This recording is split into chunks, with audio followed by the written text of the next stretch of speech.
오늘 함께 보실 하나님의 말씀은 마태복음 7장 15절에서 29절 말씀입니다.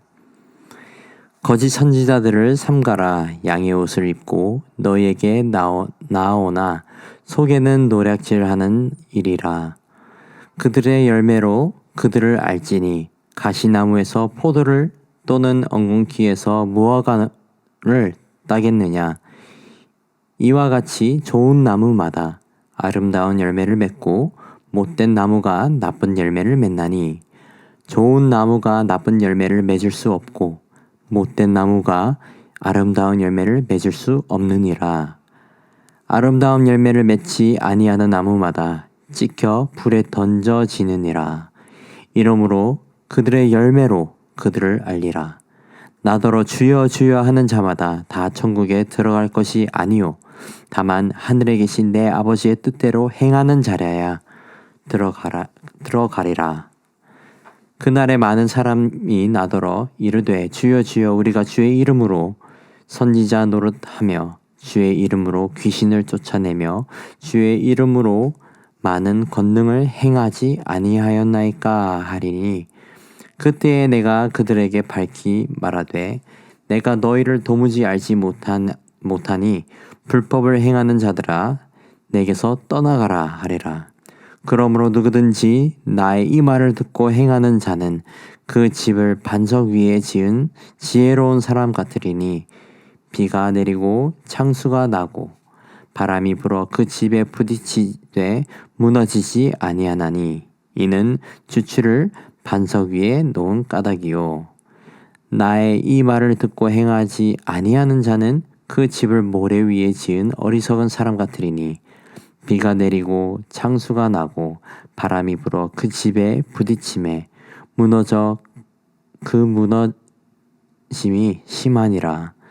예수께서 이 말씀을 마치심에 무리들이 그의 가르침에 놀라니 이는 그 가르치시는 것이 권위 있는 자와 같고 그들의 서기관들과 같이 아니함이러라.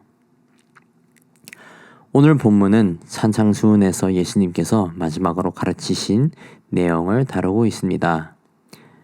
예수님은 열매 맺는 나무와 반석 위에 집을 짓는 비유를 통해 하나님의 뜻대로 사는 자와 그렇지 않은 자들을 구별하시고 있는 것을 가르치고 있습니다. 15절에서 23절에서는 나무와 그 열매의 비유로 거짓된 것과 진실된 것을 분별하라고 말씀하고 계십니다.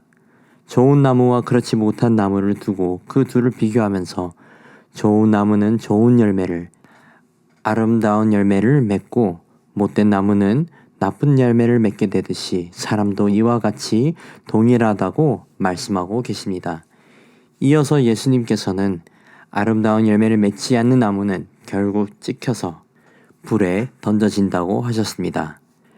땔감으로 쓰임 받는다라는 듣기 좋은 뜻이 아니라 하나님으로부터 잘려나가 버려진다는 의미입니다. 그래서 예수님은 21절에서 이렇게 말씀하셨습니다. 나더러 주여 주여 하는 자마다 다 천국에 들어갈 것이 아니요 다만 하늘에 계신 내 아버지의 뜻대로 행하는 자라야 들어가리라. 다시 말해서 좋은 나무는 하나님 아버지의 뜻대로 행하는 자를 의미합니다. 하나님의 뜻을 알고 하나님의 뜻을 행하는 자들은 좋은 나무가 되어서 온전하고 좋은 열매를 맺게 된다는 진리를 가르치신 것입니다. 즉, 각 사람이 자신의 마음에 있는 본질에 따라 그 사람은 그에 따른 열매를 맺게 됩니다. 사과나무가 무화과나무를 맺지 못하듯이 하나님의 뜻을 알고 행하지 않는 자가 아름다운 열매를 맺지 못한다는 것입니다. 더 나아가 좋은 나무를 통해 좋은 열매를 맺는 자들을 반석 위에 집을 지은 지혜로운 사람 같다고도 예수님께서 표현하셨습니다. 24절 말씀 보시겠습니다. 그러므로 누구든지 나의 이 말을 듣고 행하는 자는 그 집을 반석 위에 지은 지혜로운 사람 같으리니. 집을 지을 때 그 기초가 되는 초석은 매우 중요합니다. 기반이 튼튼해야 비가 와도 눈이 와도 무너지지 않고 집도 오랫동안 튼튼하게 유지가 됩니다. 하지만 그렇지 못한 기반을 가진 집은 어떻게 되겠습니까? 비와 바람에 휩쓸려 떠내려가게 되고 눈에 짓눌려 무너지는 일도 생길 수 있습니다. 하나님의 말씀을 듣고 행하는 자는 지혜 있는 자처럼 튼튼한 반석 위에 집을 지은 사람이 되는 것이고, 하나님의 말씀을 듣고 행하지 않는 자는 지혜 없는 자처럼 그 집이 결국 무너지게 될 것입니다. 사랑하는 성도 여러분, 하나님의 뜻을 알고 지혜 있는 자와 같이 행동하시는 저와 여러분이 되기를 소망합니다. 하나님의 뜻을 알고 하나님의 뜻대로 행하기 위해 우리는 알아야 할 것들이 있습니다. 먼저 우리는 우리의 정체성을 명확하게 알아야 합니다. 우리는 예수 그리스도의 피로 새로워진 피조물이라고 하셨습니다. 고린도후서 5장 17절을 보시면 그런즉 누구든지 그리스도 안에 있으면 새로운 피조물이라. 이전 것은 지나갔으니 보라 새 것이 되었도다. 새로운 피조물이 되었다면 새로운 피조물과 같이 살아야 합니다. 우리는 그리스도 안에서 새롭게 되었고 매일 새로워지는 삶을 살아가게 된다고 하셨습니다. 새로운 피조물로서 창조주 하나님의 뜻이 무엇인지를 이제는 분별하며 살아가야 합니다.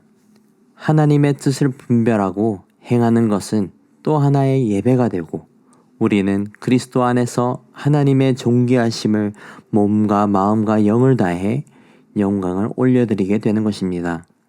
그렇다면 새로운 피조물이 된 우리는 이제는 하나님의 뜻을 분별하고 행하는 믿음으로 살아야 합니다. 먼저 하나님의 뜻을 구하고 그것을 분별하기 위해서는 우리는 늘 말씀 가운데 있어야 합니다. 하나님의 말씀을 통해 하나님의 거룩하심과 하나님의 역사하심을 보고 말씀을 통해 하나님의 명령들을 우리는 보게 됩니다. 하나님의 뜻을 알기 위해서는 우리를 사랑하시고 우리와 함께 하시는 하나님이 누구이신지, 그분이 우리를 위해 어떤 모습으로 나타나셨고 어떤 말씀을 그리고 어떤 명령을 하셨는지를 분명히 알아야 합니다. 하나님의 자녀의 정체성을 회복하고 말씀 가운데 거하게 될 때에 우리는 비로소 좋은 나무가 되고 아름다운 열매를 맺게 될 것입니다. 사랑하는 성도 여러분, 하나님의 말씀에 깊게 묵상하시는 은혜가 있길 축복합니다. 주의 말씀에 깊게 빠져서 우리의 생각과 사고의 기준이 하나님의 말씀이 되는 저와 여러분이 되기를 축복합니다. 기도하겠습니다. 아버지 감사합니다. 우리에게 말씀을 허락하셔서 주님의 뜻을 알 수 있게 하심에 감사드립니다. 우리가 매일 주의 말씀을 묵상하며 주님의 뜻을 행할 수 있도록 지혜 허락해 주시옵소서.